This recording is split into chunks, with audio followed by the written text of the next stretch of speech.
Welcome to Bad Gear, the show about the world's most hated audio tools. After years of turning nostalgia into money by bringing half-baked reissues to the market, there is still one era mostly untouched by the profit maximization of music tech executives. Today we are going to talk about Waldorf microQ. This virtual analog synth was spawned into existence during the dawn of the DAW revolution of the early 2000s. It was, in a way, itself a half-baked reissue, dated on release, and yet there's no one to take the disposable income of both sentimental Gen X ravers and trance revival-obsessed zoomers. At the first glance, It's free real estate. 90s aficionados will, of course, opt for a yellow microQ like this one.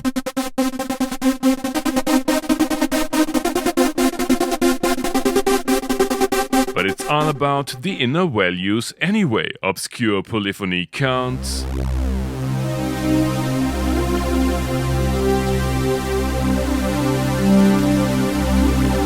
depending on the sound designer's sense of moderation,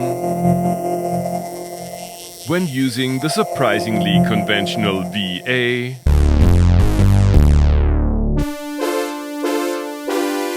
and to a certain degree, Wavetable engine known from the original Qs. In contrast to these big and knobby synths, you will have to make do with a matrix-style UI reminiscent of later Waldorfs like Blofeld, granting access to a digital and roided uptake on the classic mini-Moog architecture. 3 oscillators offering bright and bold basic waveforms,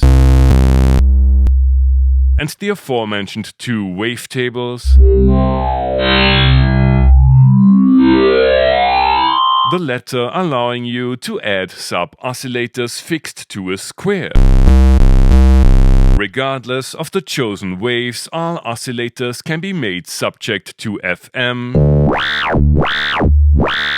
You can sync number 2 and number 3, and add noise and ring modulation with a bit of menu diving. This often toxic frequency cocktail is put through a dual filter array,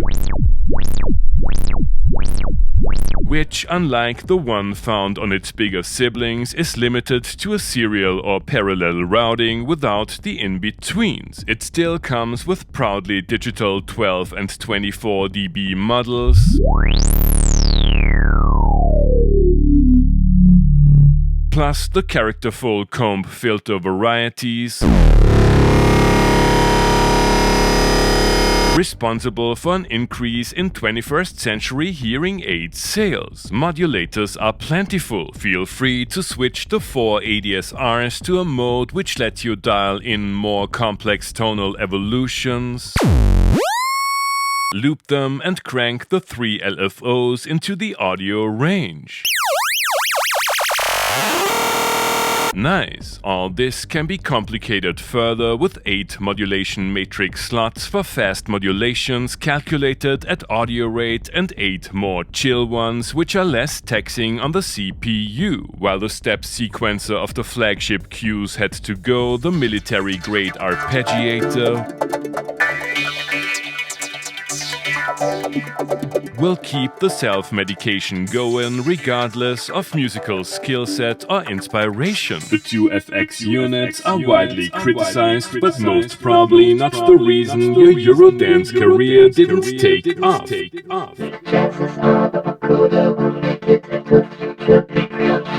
Some might consider the 16-part Multitimbrality a remnant of ancient pre-DAW times, but it makes total sense given the 6 audio outputs and more than respectable portfolio of drum and percussion sounds. As we are talking about patches, the presets are unironically awesome and offer both country and western. This Alexandrian library of late 90s rave jams is not only available for astonishingly reasonable prices in rack and keyboard form, its spirit will forever be preserved in the free Wavetables DSP Emulation. microQ is one of the few notable synths from the otherwise dark ages that were the early 0 years. Is the time right for synth brands to go medieval on the last nostalgia cash cow? You have already heard the little Waldorf in today's intro tune. That's some top-shelf 90s plastic and it aged great. Now I wanna know how deep the preset rabbit hole goes.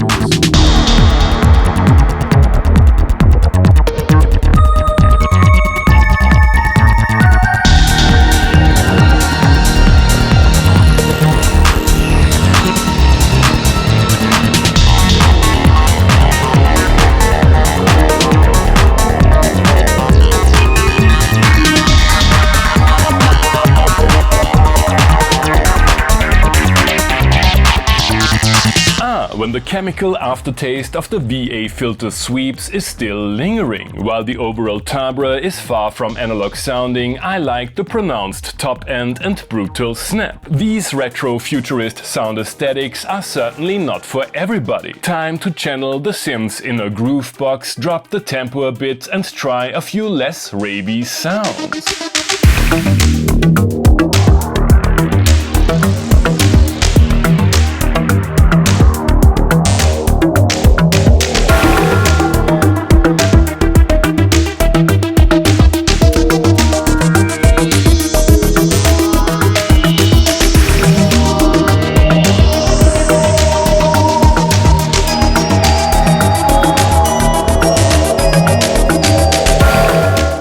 Retro dance floor cliché was still strong with this one. As expected, I couldn't resist the temptation of the brash and digital concoctions, but the drum sounds are a pleasant surprise. Let's give a few of these percussive marvels the 2020s DAW treatment and ask ourselves who needs compositional variety when the relentless overtones of a digital Waldorf bass cut through your prefrontal cortex like a hot knife through butter, post-house, Sleaze and roll.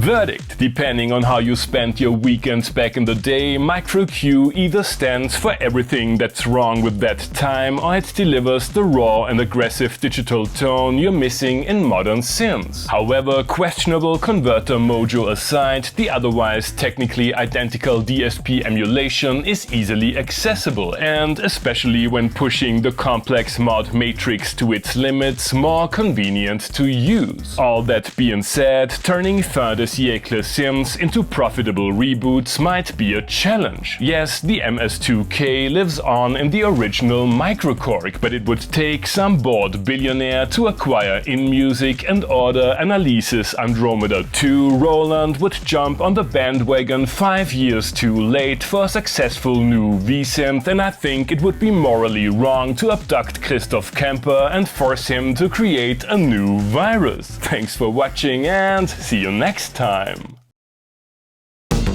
Hey guys, I hope you enjoyed the episode. Feel free to like, subscribe, become a patron and use one of the links down below that support the channel regardless of what your gas commands you to buy.